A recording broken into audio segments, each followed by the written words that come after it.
to this, folks. And you think it's just, give me a 5-minute condensed version of ICT, make it easy for me so I can go out there and blow my account. Because that's what you're asking for.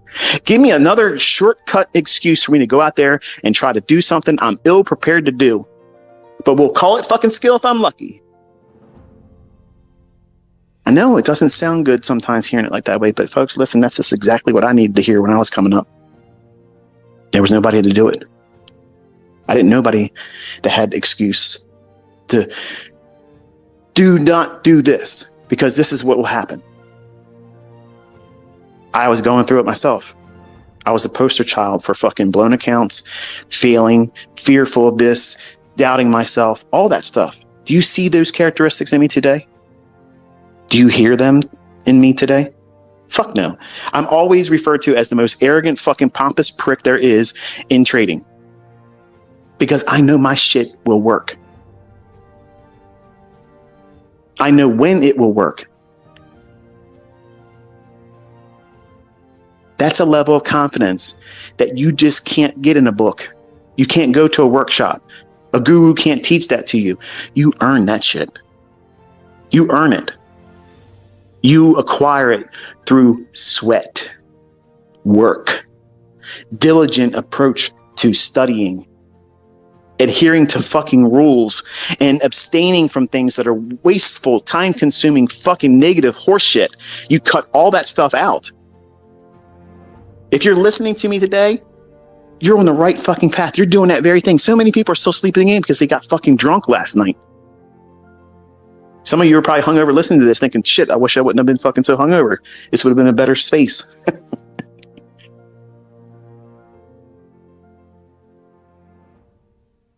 What you do on your weekends tells the story of your future.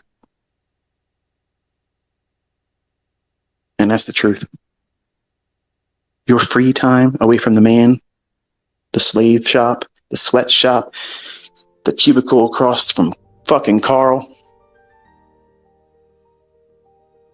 When everybody else just wants to sit back and chill. Give me my fucking cores. Give me my sports teams. Give me my barbecues. A bag of fucking trips, and just don't bother me for a couple of days because Monday's coming again. That's not you. That's not you. You're listening to some fucking ranting, raving motherfucker telling you what you need to do and what not to do on a Saturday. Because you have shit to do. You have things that you want to get accomplished before you lay down for the last time. You have places to be, and you have to make assurities that you're going to be able to afford things for you and your family. So you're sacrificing your time. You're investing your time in yourself, in your future self, in your family's future, to learn and acquire a skill set from someone that's proving it to you globally, not just independently through my own actions. And you're seeing value because you didn't have to swipe a credit card. You didn't have to make a PayPal payment. There's no 2-week trial. There's no coupon codes here. It's just show the fuck up. Show up. Take notes. That's it. I'm not asking anything of you, but just do the work. The things that you want to have out of life, this can deliver it for some of you. Not all of you, some of you, because not all of you are going to be able to do the things that are required. You haven't overcome your adversities. You didn't look at that adversity as an objective to overcome. And you need to do that initially in the beginning stages. And anytime a new adversity creeps in, whether it be in trading or any other venture that you do in life, you have to immediately go after it. You have to single-handedly stomp its ass.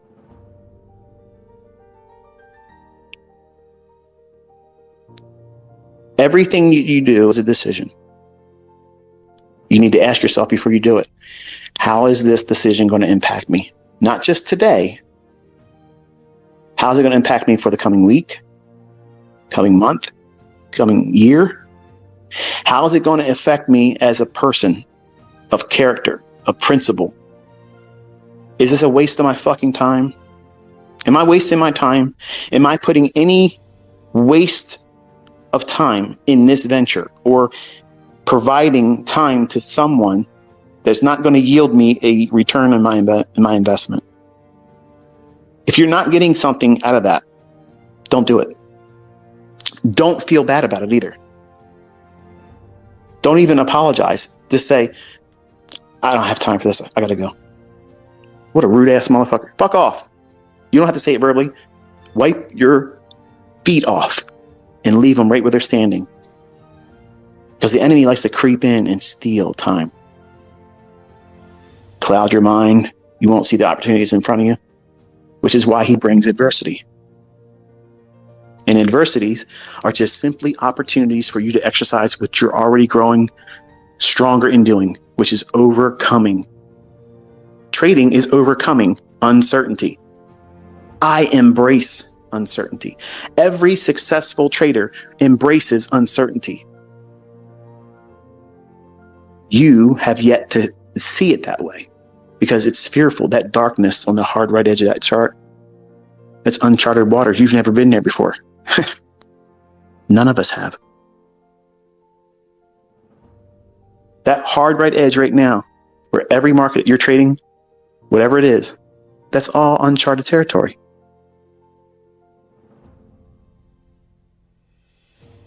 There are processes, standard operating procedures that you have to know that you are going to lean on. If this happens, I'm not going to get emotional. I'm not going to get angry. I'm not going to turn vengeful and try to get my money back right away. It's not vigilante fucking trading model.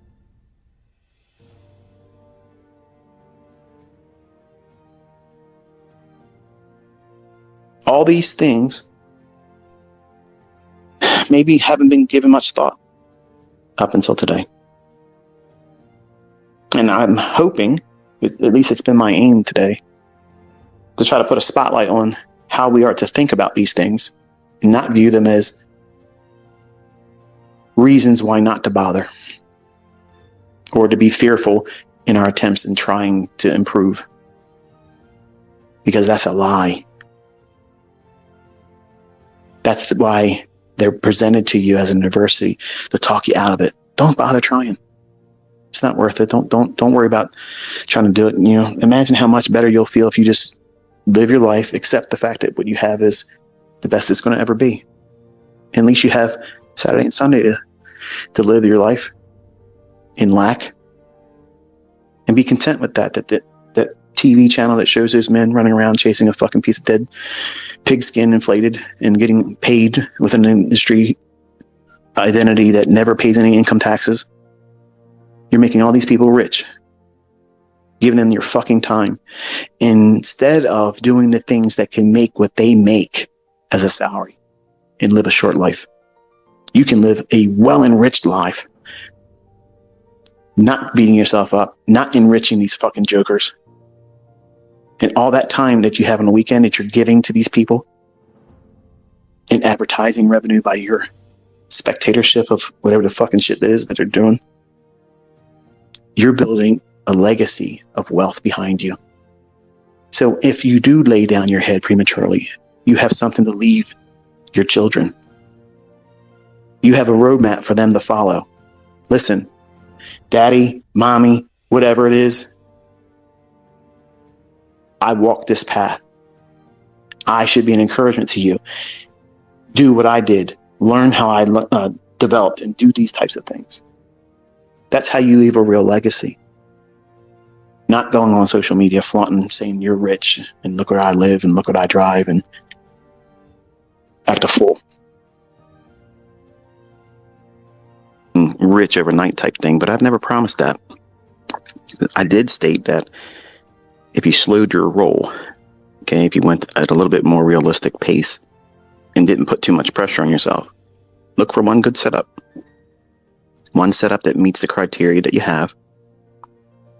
Look for it, frame the risk, be content with making the amount of money you're aiming for. Once you get it, stop, and then watch the rest of the day, or don't look at it and go back and look at it later on in the day and backtest it. But don't open yourself up to more risk. And last night when he showed me his account, he is up over $2,500 in his Top Step funded account. When I say funded account, is that really technically correct? Because it says Express at the top of the screen when he shows me his screenshots. That do they call that funded? I don't know. All I know is he finally got his payout, and it was nothing nefarious on Top Step's part. But apparently, the deal, DEEL company that was paying out to prop firms, they had him signed up with that, and for whatever reason, they stopped doing business, I guess, with all prop funds, or firms rather, with everything that happened to that recent forex company that got caught, frauding people. But the money was sent to him. They asked him to put some paperwork together for him to have his bank information sent, and they got it. And the very next day, he received his funds yesterday. So very thankful for that, Michael Patak. And those of you at Top Step. So I talked to him yesterday, him being Cameron. I told him, I said, listen, you should be thinking about just doing one withdrawal a month. Stay on track doing what you're doing and just do one withdrawal per month. And we worked out his bills, all the expenses he likes to, see spent on. It's about $900 a month. So $900, I told him, I said, if you take $1,200 out, that kind of offsets the tax and it gives you what you're looking for. So that's like your wage. And everything below that or remaining just helps build the account up. So he was like, well, I was, wanting to take, a weekly payout. So what do you think about that? I said, I think you should take one withdrawal per month. Don't be trying to chase the money. So I think he feels it now. He's like, wow, this is spendable money. Like I can go out there and spend this. And it's different. It's different when you make it yourself. It's not like going out there and winning a prize or a contest or someone giving it to you at a birthday or a Christmas. When you earn it and you did following a process, it's very rewarding. It's very satisfying. And it's one of those wonderful dopamine drops where you feel like you want to get it again immediately. And that's the problem. That's the problem with this industry. That's the problem with trading, because it feels overwhelming to be successful on a very short-term basis. In the beginning, most of you, if you were all being honest and we were all in a room where we could openly talk about what we have and how much money we have, and you were not afraid or intimidated by anyone making some kind of snide remark about how broke you are. I was broke. I was homeless. I had those periods in my life where I didn't have anything. I had less money than the bank said I should have in the bank account. That's where I was. Okay. So, I know what that's like to be broke. And humble beginnings is sometimes one of the best things you could ever come from. Now you're probably thinking, well, you're talking about your son, Cameron. How's that humble beginnings? He's doing it with his own money. He's walking this walk. And true to form, as a young male, initially everybody thinks they can do everything when you're young. And sometimes you can pull it off. Long term, probably not. And it's just nice to see that, because here's what I was going to do. I was going to go out and I wanted to put together a presentation where taking a very small amount of money, and I was going to do $1,500. I was going to take $1,500, trade with micro contracts, doing one setup per day. And it would probably take me about a year to do it the way I want to present it, because obviously you can see what I did this week. Like I literally slapped the shit out of the market with a live account, folks. Okay. It's not a fucking demo, but that's still playing around. And I think to myself when I woke up, you probably watched what I did this week and thinking, man, I want to do that. I want to do that. I want to trade like ICT doing that.